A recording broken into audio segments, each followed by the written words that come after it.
অবশেষে কিন্তু দারুণ সুখবর পেয়ে যাচ্ছেন অন্তর্বর্তীকালীন সরকারের পক্ষ থেকে সরকারি চাকরিজীবীরা। আপনারা দেখতে পাচ্ছেন এখানে সময় পত্রিকা এসেছে মহার্ঘ নিয়ে বড় সুখবর। এ সম্পর্কে আজকের ভিডিওতে থাকবে এবং অর্থ উপদেষ্টা যে মহার্ঘ নিয়ে যে তথ্য দিয়েছেন সে সম্পর্কেও আজকে ভিডিওতে জানিয়ে দেওয়া হবে। তো চলুন মূল আলোচনা। তবে তার আগে অনুরোধ থাকবে আমাদের এই চ্যানেলে যারা নতুন সদস্য হিসেবে এসেছেন চ্যানেলটি সাবস্ক্রাইব করে আমাদের সাথেই থাকুন, যাতে যখনই কোনো আপডেট নিউজ আমাদের হাতে এসে পৌঁছে সাথে সাথে যেতে পেয়ে যেতে পারেন। এবং এখানে যেটা বলা হচ্ছে যে সরকারি কর্মকর্তা কর্মচারীদের মহার্ঘ ভাতা দেওয়ার সিদ্ধান্ত যে নিয়েছে তা শিগগিরই বাস্তবায়ন হবে বলে জানিয়েছেন জনপ্রশাসন মন্ত্রণালয়ের সিনিয়র সচিব ডক্টর মোহাম্মদ মোখলেসুর রহমান। তিনি বলেছেন যে মোখলেসুর রহমান জানা যায় মহার্ঘ ভাতা ইস্যুটা অর্থ মন্ত্রণালয়, তবে আমি একজন মেম্বার, ইতিমধ্যে কিন্তু মিটিং সংগঠিত হয়েছে এবং খুব শীঘ্রই হবে। তো এর ব্যতিক্রম হবে, আগে পেনশন মহার্ঘ ভাতা পেত না, এবার পাবে, একটা রিজনেবল হারে পাবে। পরবর্তী ইনক্রিমেন্টের সময় এই মহার্ঘ ভাতাটা তার বেসিক সঙ্গে যুক্ত হবে। এই বাজেটে মহার্ঘ ভাতা কার্যকর হবে কিনা এই প্রশ্ন বলেছেন যে এই বাজেটে 30 জনের মধ্যে, আমি বলবো অবশ্যই এর মধ্যে হবে, তার আগে হবে ইনশাআল্লাহ।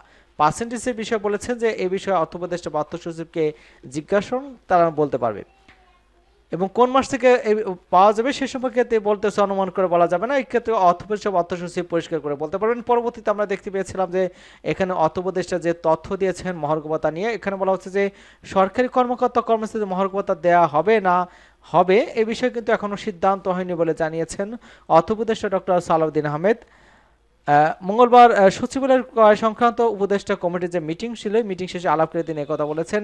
এখানে তিনি বলেছেন সরকারি কর্মকর্তা কর্মচারীদের মহার্ঘ ভাতা দেওয়া হবে কি হবে না এ বিষয়ে কিন্তু এখনো কোনো সিদ্ধান্ত হয়নি। তিনি আরও জানান যে মহার্ঘ ভাতার সিদ্ধান্ত কে নিয়েছে তিনি তা জানেন না।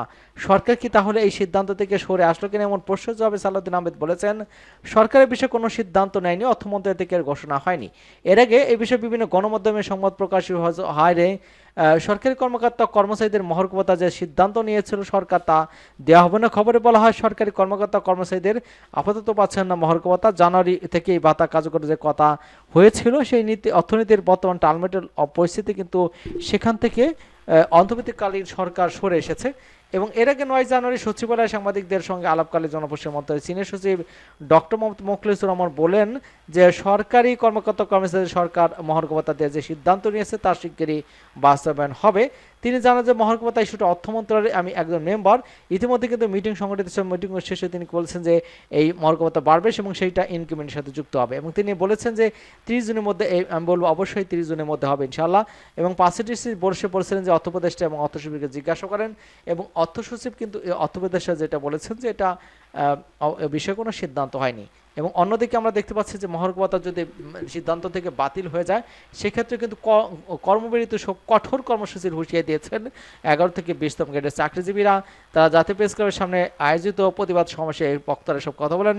পুরামের সভাপতি লুৎফর রহমান সভাপতি উপস্থিত ছিলেন, এখানে উন্নয়ন পরিষদ জিয়াউল হক সহ অনেকেই কিন্তু এখানে উপস্থিত ছিলেন।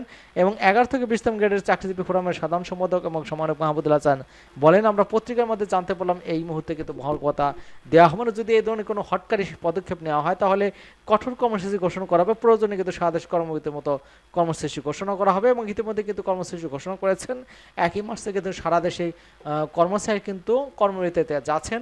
যদি তাদের মহার্ঘ ভাতা অবিলম্বে কার্যকর করা না হয় এবং নন পে স্কেল দেওয়ার জন্য পে কমিশন গঠন না করা হয় সেক্ষেত্রে তারা কঠোর আন্দোলনে যাবেন, এমনটা কিন্তু বিভিন্ন পত্রিকার সূত্রে জানানো হয়েছে। সকলকে ধন্যবাদ জানাচ্ছি এবং আমাদের চ্যানেলকে যারা এখনো সাবস্ক্রাইব করেননি চ্যানেলটি সাবস্ক্রাইব করে আমাদের সাথে থাকুন।